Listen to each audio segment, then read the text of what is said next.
المرسلين والمعصومين خصوصا على سيدنا غوث الأعظم على جده نبينا عليه الصلاة والسلام मुअज़्ज़ज़ सामीन किराम আজকে পবিত্র জুমাদিউল আওয়াল মাসের পহেলা তারিখ এবং প্রথম জুম্মার নামাজ পড়ার নিমিত্তে আজকের এই জুম্মার নামাজ উপলক্ষে আলোচনার গ্রামে আমি আমার আকা মাওলা জামানার ইমাম জামানার কুতুব তাঁর পবিত্র কদম যুগলে এবং তাঁর পবিত্র আর আওলাদ আহলে বাইত কিবলা ও কাবাগণের কদম পাকে জানাই ভক্তিপূর্ণ সেজদা ও কদম বসি।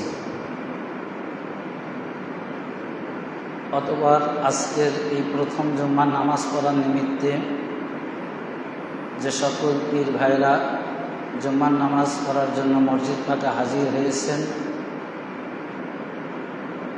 আঞ্জুমানে কাদরিয়া সাটিয়াকলা শাখা কমিটির সকল সদস্যবৃন্দ সহ সাব কমিটির সকল সদস্যবৃন্দ, খাস করে আমার সকল পীর ভাই ও বোনদের প্রতি এবং লাইভ টেলিকাস্টের মাধ্যমে দেশ বিদেশ হতে যে সকল শ্রোতাবৃন্দ আজকের আলোচনা শ্রবণ করছেন, সবার প্রতি আমার আন্তরিক সালাম, অভিনন্দন, শুভেচ্ছা, মোবারকবাদ। আসসালামু আলাইকুম ওয়া রাহমাতুল্লাহি ওয়া বারাকাতুহু।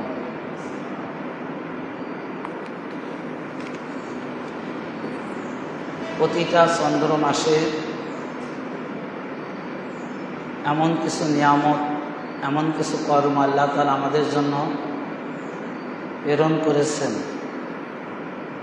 আর এই সকল কারণে যদি আমরা মহান আল্লাহ তাআলার দরবারে সার্বক্ষণিক শুকরিয়া করি, তবুও তার শুকরিয়া শেষ হবে না। এত এত নিয়ামত মহান আল্লাহ রাব্বুল আলামিন আমাদেরকে দিয়েছেন। ঠিক গত মাসে যে রবিউস সানি মাসটি আমাদের মাঝে অতিবাহিত হলো, সেই মাসে হুজুরে গাউসে পাকের পবিত্র বিসালে হক হয়েছিল, যার কারণে গোটা মাসে আমি অধম চেষ্টা করেছি হুজুরে গাউসে পাকের শান মর্যাদা আলোচনা করার। ঠিক তারই পরের মাস জুমাদিউল আওয়াল। এই মাসে হুজুরে গাউসে পাকের আওলাদ পাক, হুজুরে গাউসে পাকের পবিত্র বংশধর, রাসূল পাকের আওলাদ পাক, মাওলা কায়নাত পাকের আওলাদ পাক, ইমাম হাসান এবং হুসাইন পাকের আওলাদ পাক, পীর ও মুর্শিদ নামে খ্যাত, যাকে আমরা দাদা হুজুর পাক বলে চিনি, পরিচিত, তানার পবিত্র বেসালে হকের মাস হলো এই পবিত্র জুমাদিউল আওয়াল।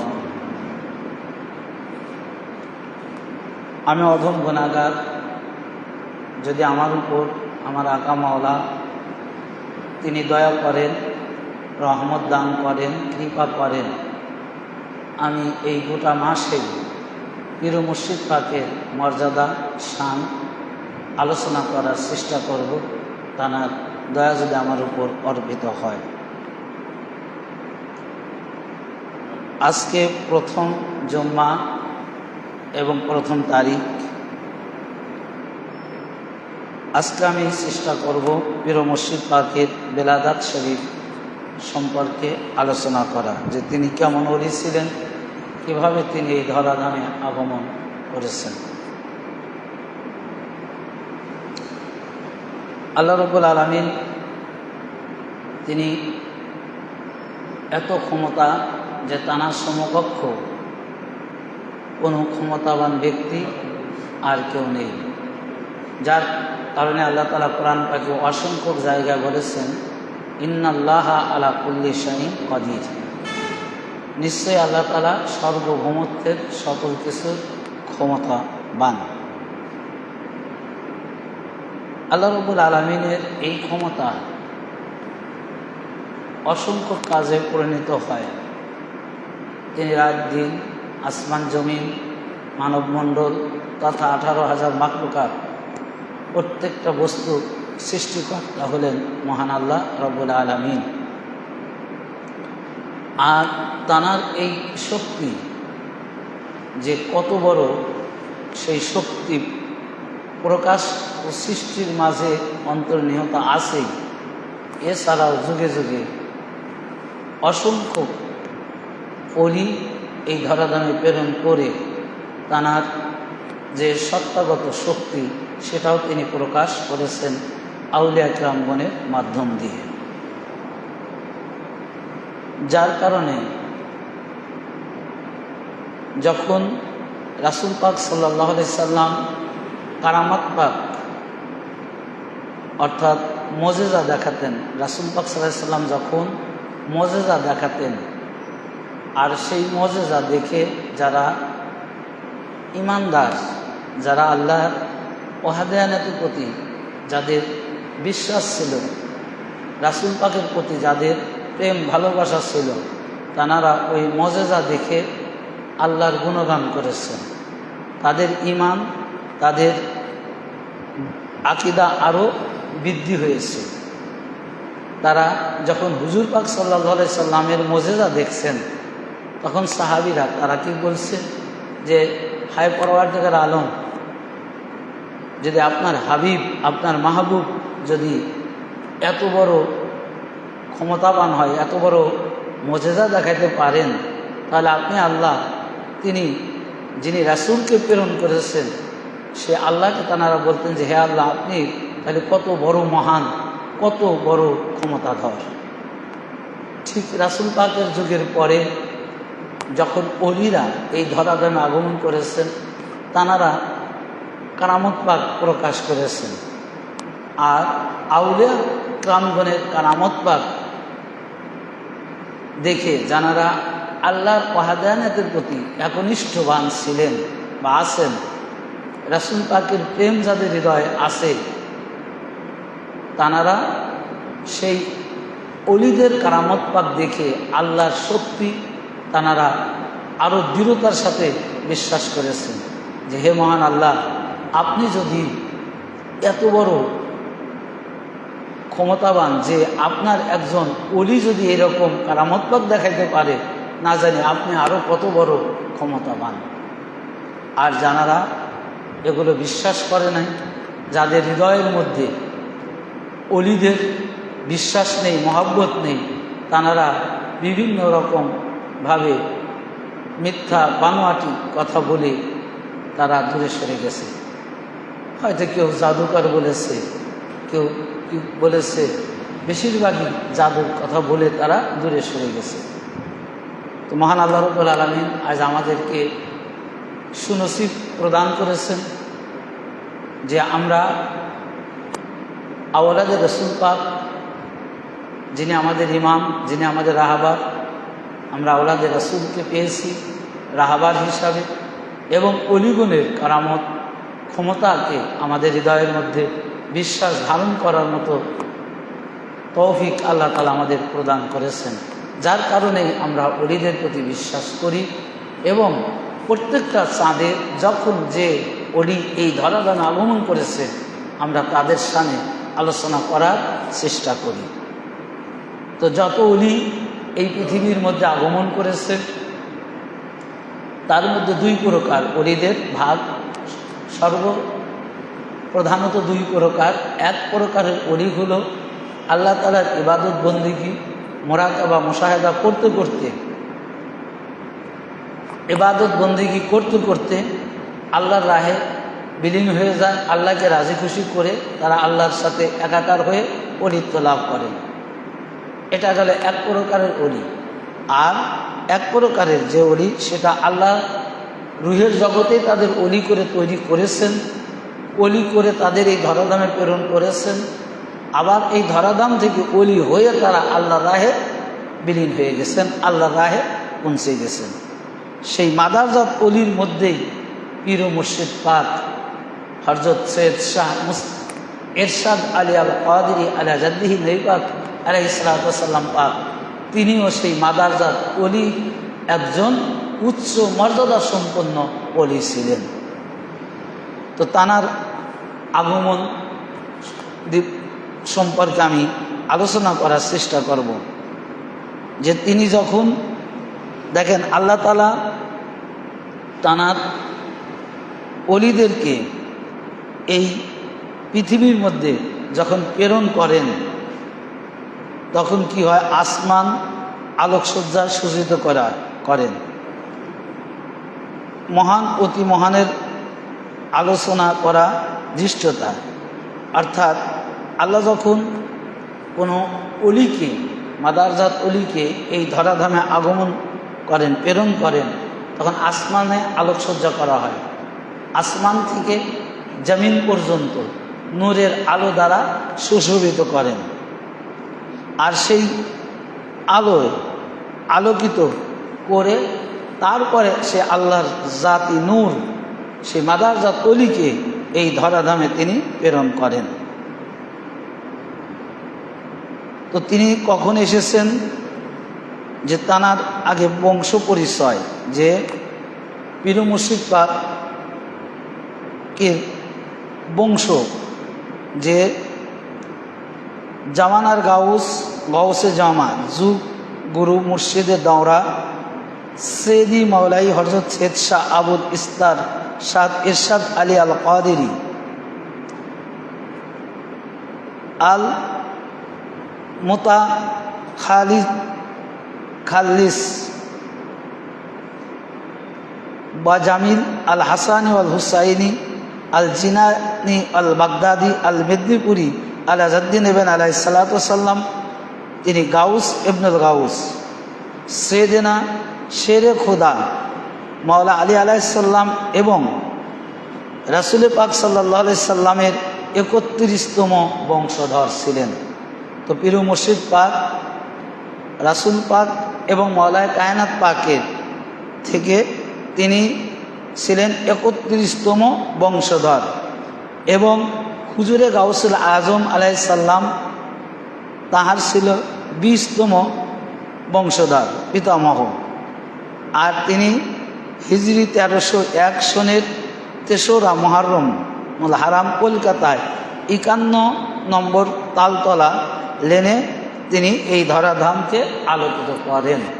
তো পীর মুর্শিদ পাক তিনি মুহররম মাসে এসেছেন, মুহররম মাসে তাঁর জন্ম, আর সেই হিজরি ছিল ১৩০১ খ্রিস্টাব্দ হিজরি।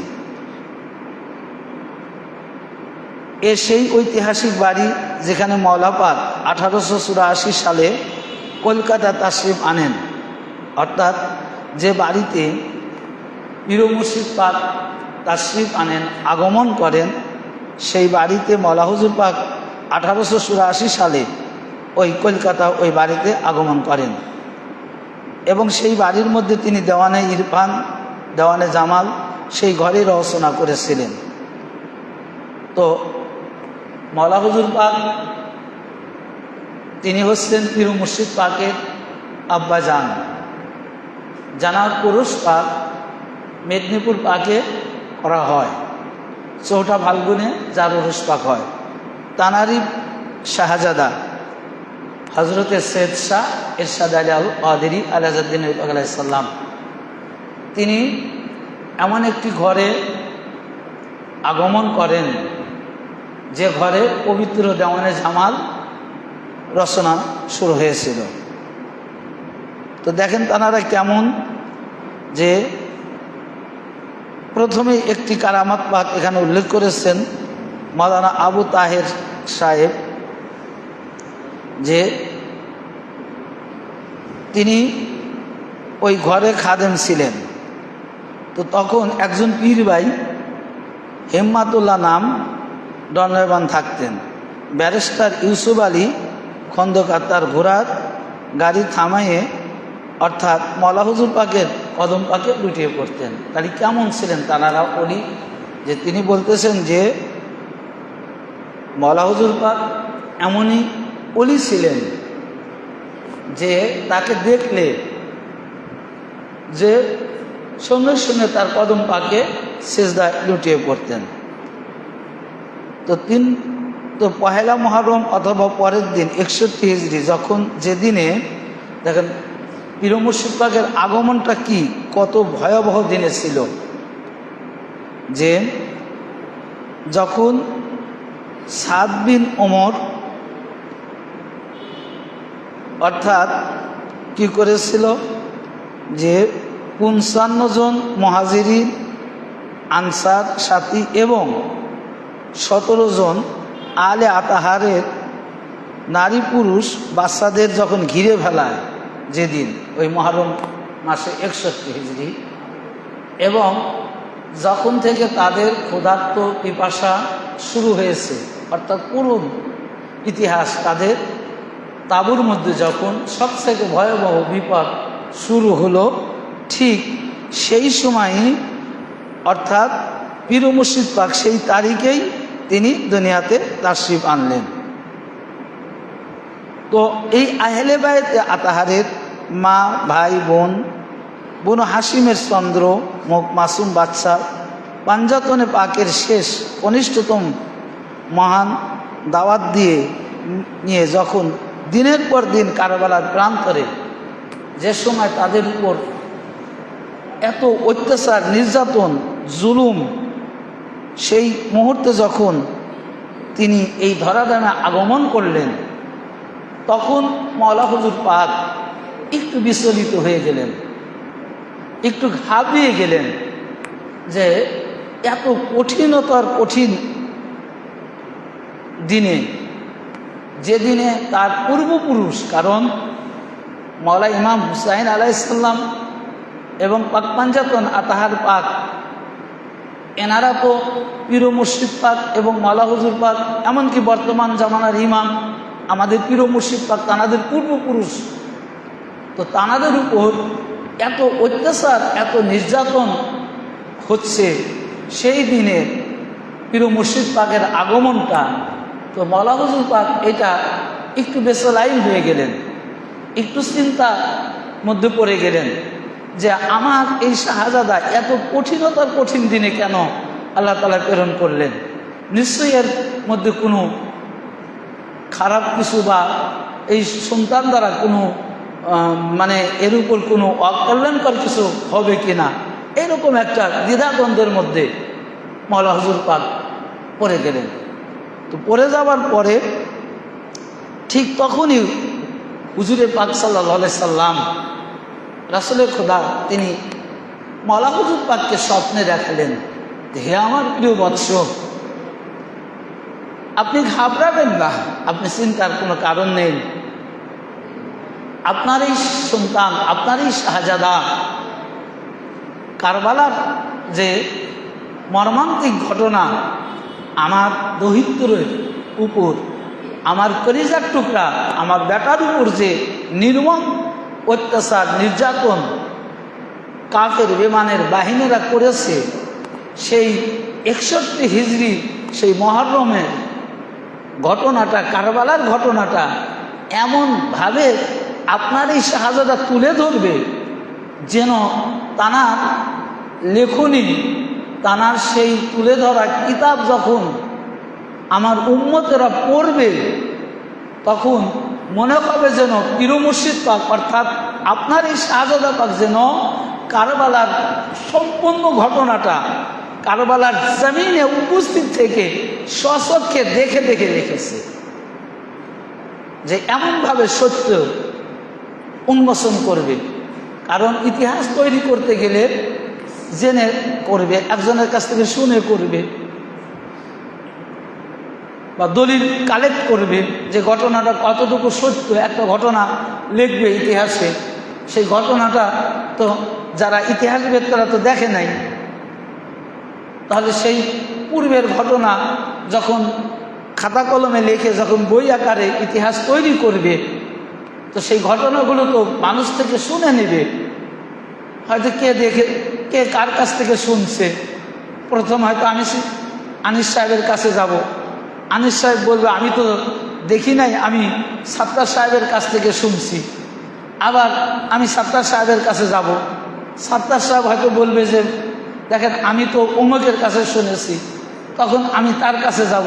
এমনি করে সত্যকে নির্ভরযোগ্য মনে যখন হবে তখন একটা ইতিহাস, তার একটা ঘটনা ইতিহাসের পাতায় লেখে।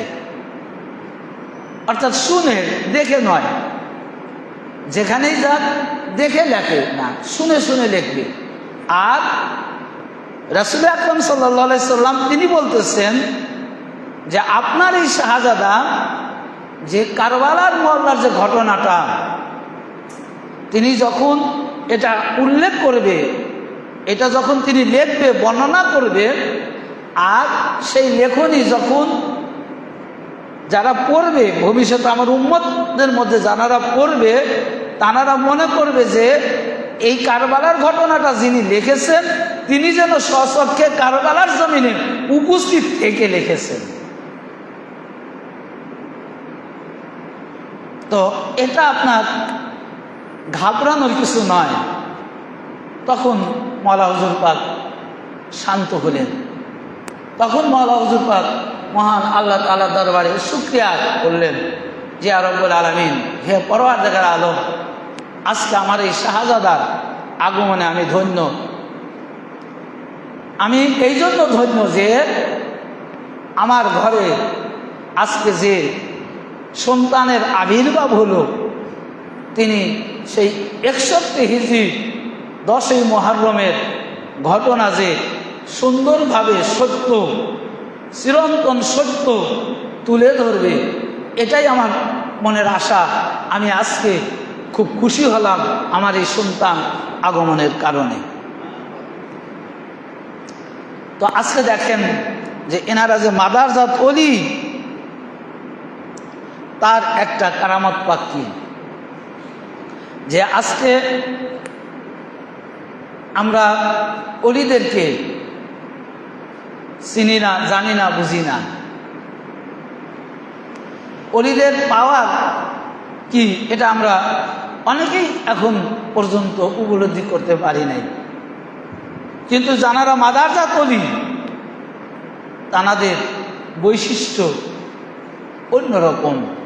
যেরকম হুজুরে গাউসে পাক মায়ের গর্ভের থেকে কোরআন মুখস্থ করছেন, শুধু কোরআনই মুখস্থ করেননি, প্রত্যেকটা আয়াতের তাফসীর সহ তিনি জ্ঞান লাভ করে তিনি এই দুনিয়াতে জিন্দেগিতে তিনি আগমন করেছেন। কে? হুজুরে গাউসে পাক। তাহলে কীরকম ওলি, কীরকম জ্ঞানী ছিলেন। তো ঠিক পীর মুর্শিদ পাক যখন তিনি আসলেন এই ধরাধামে, তো তার বয়স ছিল 2 বছর এইরকম। অর্থাৎ তিনি তখন একজন খাদেমার কোলে ছিলেন। তো যখন খাদেমার কোলে আসেন, তো খাদেমা কোলে করে ওই 4 নম্বর দরবার পাকে তিনি দণ্ডায়মান আছেন। এমন সময় মওলা হুজুর পাক তিনি ওই খাদেমার সম্মুখে হাজির হলেন। হাজির হবার সাথে সাথে পীর মুর্শিদ পাক খাদেমার কোল থেকে নেমে যাচ্ছে, মানে নামার জন্য প্রস্তুতি নিলেন, হামাগুড়ি দিলেন। নেমে হামাগুড়ি দিয়ে তিনি মওলা হুজুর পাকের নিকটে যাওয়ার ইচ্ছা পোষণ করলেন। তো এটা যখন মওলা হুজুর পাক দেখলেন, দেখার পরে মওলা হুজুর পাক বললেন যে তুমি ওখানে থেমে যাও, আর আগানোর দরকার নেই, তুমি যেটা পাবার ওটা ওখান থেকেই পেয়ে যাবে। তুমি যেটা পাবার সেটা ওখান থেকেই পেয়ে যাবে, এদিকে তোমার আর আসার প্রয়োজন নেই। অমনি পীর মুর্শিদ পাক থেমে গেলেন, আর এক কিঞ্চিত পরিমাণ সামনের দিকে আগালেন না। ভাই, এখন যদি আমাদের কোনো শিশু হঠাৎ করে বাবাকে দেখতে পায়, হঠাৎ করে মাকে যদি দেখতে পায়, তাকে জোর করে কোলে রাখা যাবে? চিৎকার শুরু করে দিবে। যদি নামানো না যায়, কোলে না দেওয়া পর্যন্ত ছিটাছিটি শুরু করে দিবে, চিৎকার করে কান্না শুরু করবে। আর বাবা যতই বুঝায় যে বাবা আমি পরে আসছি, কিছু বুঝবে না, কিন্তু আগে তাকে কোলে করতে হবে, তারপরে শান্ত হবে। কিন্তু এই যে সাধারণ শিশু আর মাদারজাত অলি শিশু, এটাই পার্থক্য। আর সবচেয়ে বড় আশ্চর্যের ব্যাপার হলো এটা যে আমাদের শিশুরা যখন জন্মগ্রহণ করে, মায়ের পেট থেকে ধরাধামে আগমন করে, তানাদের যখন প্রসাব পায়খানার হাজত হয়, তারা বলতেও পারে না, সরতেও পারে না। যেখানে তানারা শুয়ে আছেন, যেখানে যে অবস্থায় থাকুক না কেন, এখন মানুষের মধ্যে আছে কি, মসজিদের ভিতর আছে কি, মাদ্রাসার মধ্যে আছে কি, কোন জায়গায় আছে, ওটা কিন্তু তারা খেয়াল করবে না। প্রসাব পায়খানা চাপ দেওয়ার সাথে সাথে ওখানেই তারা কি করবে, প্রসাব পায়খানা করে ফেলবে। কিন্তু মাদারজাত ওলিদের ক্ষেত্রে আলাদা ছিল, যে পীর মুর্শিদ পাকের আম্মা জান তিনি বলেছেন, আমার শিশু কোনোদিন বিছানায় প্রসাব করেনি, আমার শিশু কোনোদিন বিছানায় পায়খানা করেনি। যে যখন পায়খানার চাপ এসেছে, যখন প্রসাব করার প্রয়োজন হয়েছে, কারণ তারা মানুষ, অনেকেই বলতে পারে আল্লাহর ওলি হয়ে আসছে, এদের পায়খানা প্রসাবের কি দরকার, এরকম ব্যঙ্গ বিদ্রুপ প্রশ্ন কিন্তু করে। কারণ তারা তো আসলে মানুষের সুরত নিয়ে এসেছে, তারা অন্য কোনো আখলাক চরিত্র নিয়ে আসেনি। তো যেহেতু মানুষের সুরত নিয়ে তারা আগমন করেছে, তো মানুষের বৈশিষ্ট্য তাদের মধ্যে আছে। তো পার্থক্য কি সেটা দেখা গেছে, যে মানুষের সুরত নিয়ে এসেছে এটা সত্য, মানুষের বৈশিষ্ট্য নিয়ে এসেছে এটা সত্য, মানুষ খাবার খায়, তানারাও খাবার খায়, এটা সত্য। মানুষ যখন প্রসাব পায়খানার প্রয়োজনীয় কাজ সারে, অলিরাও সারে, এটাও সত্য। সব কিছু ঠিক আছে, কিন্তু কর্মের মধ্যে অনেক অনেক আকাশ পাতাল তফাৎ রয়েছে। যে আমাদের শিশু যখন প্রসাব পায়খানা করছে, ওই বিছানার মধ্যেই করেছে, যেখানে যে অবস্থায় আছে ওই অবস্থায় করেছে। আর মাদারজাত ওলি যারা, তানাদের প্রসাব পায়খানা ওই রকম ভাবে হয়নি। তানাদের যখন প্রসাবের প্রয়োজন হয়েছে, ততক্ষণ পর্যন্ত তারা প্রসাব আটকে রেখেছেন, যতক্ষণ তারা বিছানা থেকে সরে না গিয়েছেন। পায়খানার চাপ এসেছে, ততক্ষণ পর্যন্ত তারা প্রসাব পায়খানা করেননি, যতক্ষণ পর্যন্ত তারা বিছানা থেকে সরে অন্য কোনো জায়গায় না গিয়েছেন।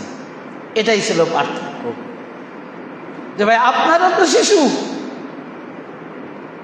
তো এটা পীর মুর্শিদ পাকের শিশু অবস্থা, তার বৈশিষ্ট্য, তার কর্ম ছিল যে তিনি কখনো বিছানায় প্রসাব পায়খানা করেননি। এবং দেখেন যে এটা সবচাইতে একটা গুরুত্বপূর্ণ বিষয়, যে 1914, 18 ও 1939-44 খ্রিস্টাব্দে ইংরেজদের সাথে অনেক দাঙ্গা, যেটা মানে একটা মহাযুদ্ধ সংগঠিত হয়েছিল ওই যুগে। যে যখন পীর মুর্শিদ পাক এই ভারতবর্ষে যখন আগমন করেন, তো এই জায়গা একটা ইতিহাস, যে পীর মুর্শিদ পাকের দরবারে যে কোনো মানুষ আশ্রয়ের জন্য, অর্থাৎ একটু শান্তির জন্য আশ্রয় নিয়েছেন, কাউকে মাহরুম করেননি, সে যে শ্রেণীর লোকই হোক। যে হুজুর পাকের আস্তানায় গেছেন এবং শান্তিভাবে নিরাপদভাবে ওখানে বসবাস করেছেন। সর্বোপরি কথা হলো এটা, যে দেখেন আল্লাহর ওলিরা বলে গায়েব জানে না। আসলে একটা কথা হলো কি, যে গায়েব জানে না, এই কথাটা যে আমরা বলি, আসলে কেন যে বলি, কোন জ্ঞানের থেকে বলি, এটা আসলে বোধগম্যের বাইরে। কারণ আল্লাহ যদি আপনার কোনো খবর জানায়, আপনি সে খবর জানবেন না। আল্লাহ যদি আপনার কোনো খবর অগ্রিমভাবে জানিয়ে দেয়, তাহলে ওটা আপনি জানবেন না। তো সাধারণ মানুষ যদি আল্লাহর নৈকট্য লাভ করে, যদি আল্লাহর সাথে একাকার হয়ে যেতে পারে, এবং আল্লাহ যদি তাদের খুশি হয়ে সমস্ত খবর তাদের জানাইতে পারে, তাদের রিজিক দিতে পারে, তাদের খাবার সুব্যবস্থা করতে পারে, তাদের কোনো চিন্তা নাই, অভাব দিতে পারে, তো গায়েবের খবর কি জানাইতে পারবে না? কারণ আল্লাহ জানান, তাই জানে। তা আল্লাহ যদি জানান, সে জানবে এতে দোষের কি আছে, অন্যায়ের কি আছে। বরং যারা এই গায়েবকে অস্বীকার করে, আমি মনে করি তারা আল্লাহর শক্তিকে অস্বীকার করে। আল্লাহর শক্তিকে তারা অস্বীকার করে। আল্লাহর কোন শক্তি যে আল্লাহ এটা পারে না, একজন আল্লাহর ওলিকে আল্লাহ গায়েব জানাইতে পারে না, এটাই মনে হয় অস্বীকার করে, নাউজুবিল্লাহ। কারণ আল্লাহ তো সব ক্ষমতার মালিক। তো দেখেন যে হুজুর পাকে দুনিয়াতে তাশরিফ আনার পূর্বে মাওলা হুজুর পাক অর্থাৎ হযরত সৈয়দিনা মাওলানা সৈয়দ শাহ আলী আব্দুল কাদের শামসুল কাদের আলাইহিস সালাতু ওয়াস সালাম বর্ধমান জেলার জিলো গ্রামের সৈয়দ আলী হাফেজকে একটি পত্রের মাধ্যমে জানাইয়াছিলেন কি, যে কয়েকদিন পরে তোমার মেজো ভাই আসছেন, তার জ্ঞান গরিমা হবে আকাশচুম্বী এবং কাদরিয়া তরিকার সাজ্জাদা শরীফ আলোকিত করবেন। তিনি মাদারজাত অলি, অর্থাৎ মাতৃগর্ভ হতেই অলি, শৈশব হইতেই অলি হবে এবং তার আচার আচরণ অন্যরকম হবে। এটা মাওলা হুজুর পাক তার একজন খাদেম, অর্থাৎ জিলু গ্রামের হাফেজ, তিনি কোরআনে হাফেজ ছিলেন, তাকে জানালেন। এবং ঠিক যখন পীর ও মুর্শিদ পাক এই ধরাধামে আগমন করলেন, যখন 1301 হিজরি 3রা মুহররমে দাদা হুজুর পাক হযরত সৈয়দ শাহ ইরশাদ আলী আল কাদরি আলাউদ্দিন নবী পাক আলাইহিস সালাতু ওয়াস সালাম পাক যখন এই ধরাধামে আগমন করলেন, এই জিলু গ্রামের এই সৈয়দ হাফেজ তিনি বলছেন যে মাওলা হুজুর পাক চিঠির মাধ্যমে যা যা বর্ণনা করেছিলেন, পীর ও মুর্শিদ পাকের আগমন উপলক্ষে মাওলা হুজুর পাক চিঠির মাধ্যমে যে যে যা যা বর্ণনা করেছিলেন, জন্মের পর থেকে তাই তাই একেবারে হুবহু সত্যে পরিণত হয়েছে। যে তিনি বলেছেন যে সাধারণ শিশুর মতো হবে না, তো জন্মের থেকেই তার পোশাক পায়খানা খাবার দাবার অন্য শিশুদের আলাদা ছিল। তার আচার আচরণ এত নম্র, এত ভদ্র, যেটা একজন পুরা জ্ঞানী মানুষের মতো সেটা ছিল না, যেটা পীর মুর্শিদ পাকের মধ্যে যা শিশুকালে যেটা ছিল। এবং তিনি কি করলেন, তিনি কাদরিয়াত তরিকা, এত জ্ঞান, যে জ্ঞানের কথাটা বলছে, যে এত জ্ঞানের অধিকারী ছিল, তিনি কাদরিয়া তরিকাকে নতুনভাবে সুসজ্জিত করেছিলেন। কে? পীর মুর্শিদ পাক। বিশেষ করে তার কিছু মুরিদানের সাথে আমাদের দেখা হয়েছে ছোটবেলায়। তানারা যখন, তাদের মুখ থেকে শোনা গেছে যে পীর মুর্শিদ পাকের চেহারা খুব সুন্দর ছিল, ইউসুফ আলাইহিস সালামের মতো সুদর্শন একজন চেহারাবান ব্যক্তি ছিলেন, এবং কণ্ঠ ছিল দাউদ আলাইহিস সালামের চেয়ে সুন্দর। অর্থাৎ এত সুন্দর কণ্ঠ ছিল, যেরকম দাউদ আলাইহিস সালাম যখন তার উপর যে কিতাব নাজিল হয়েছিল, এই কিতাব যখন নদীর তীরে পাঠ করত, এবং এই যে আমি বক্তব্য দিচ্ছি, এরকম দাউদ আলাইহিস সালাম যখন এরকম মেম্বারে বক্তব্য দিত, নদীর থেকে মাছ উঠে আসতো। এটা কিন্তু কম কথা না, এটা কিন্তু কম কথা নয়। তো তানার ভক্তরা, তানাকে যারা দেখেছেন, তানারা বলেছেন যে পীর মুর্শিদ পাক যখন এই দেওয়ানে জামাল পড়ত, কিংবা যখন এই নাহপাক, যেটা মাতাম পাক আমরা পড়ি, এই মাতাম পাক যখন পড়তেন সুর করে, এত মিষ্টি, এত সুন্দর সুশোভিত কণ্ঠে পড়তেন, যেন সারাক্ষণ তারা এক ধ্যানে দুনিয়ার সমস্ত কিছু ভরে যেত পীর মুর্শিদ পাকের ওই লাইনগুলো পড়ার সময়। কীরকম কণ্ঠ ছিল, আর চেহারা তো জালালি সুরত ছিল, যে নূরের টুকরা, আর চেহারা সুন্দর হবে না কেন? এনারা তো অন্য কোনো জায়গার থেকে আসে নাই, এরা আল্লাহ নূর থেকে এসেছে। নূরুম ওয়া কিতাবুম মুবিন, যে আল্লাহ তাআলা বলেছেন রাসূল পাক সম্পর্কে যে আল্লাহ হতে একটি নূর এবং কিতাব তোমাদের মাঝে গেছে। তো আল্লাহ হতে যে নূর, নূরে মুহাম্মদ এই ধরাধামে যে আগমন করেছে, সেই নূরেরই টুকরা, সেই নূরেরই অংশ, সেই নূরের মধ্যে মিশ্রিত ছিল হুজুরে গাউসে পাক এবং গাউস পাকের যত আওলাদ পাক এই ধরাধামে আগমন করবে, প্রত্যেকটা আওলাদ পাক রাসূল পাকের নূরের সাথে একাকার ছিলেন। তো সেই নূর হতে তারা এই ধরাধামে আগমন করেছে। তো আল্লাহর খাস নূর থেকে, আল্লাহ নূর থেকে নূরে মুহাম্মদ তৈরি, আর নূরে মুহাম্মদের সাথে হুজুরে গাউসে পাক সহ হুজুরে গাউসে পাকের প্রত্যেকটা আওলাদ পাক ওই নূরের মধ্যে ছিলেন।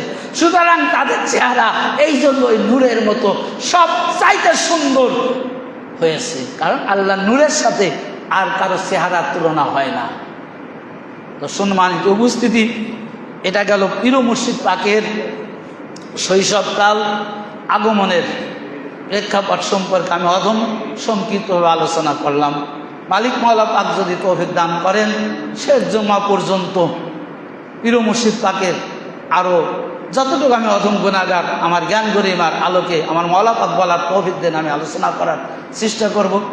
আজকে এইটুকু কামনা যেন মহান আল্লাহ রাব্বুল আলামিন আমাদের আপনাদের সবাইকে পীর মুর্শিদ পাকের কদম পাকের ধূলিকণা করে যেন এই দুনিয়ার থেকে এই শেষ বিদায় নেওয়ার তৌফিক দান করুন। সবাই বলুন আমিন।